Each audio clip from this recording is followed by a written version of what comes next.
Samantala, itinanggi naman ni DOJ Secretary Leila de Lima na ginamit siya ng company Janet Lim Napoles upang mapagtakpan ang mga nasa likod ng kontrobersyal na pork barrel scam.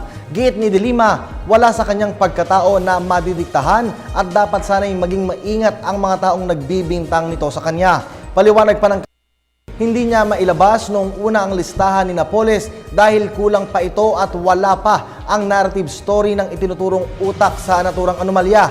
Umaasa naman si de Lima na mauunawaan ng publiko ang kanyang ginagawa at pag-iingat lamang at pagtitiyak na tama ang mga detalye na kanyang ibinibigay. Samantala, itinanggi naman na may hawak siyang panibagong listahan.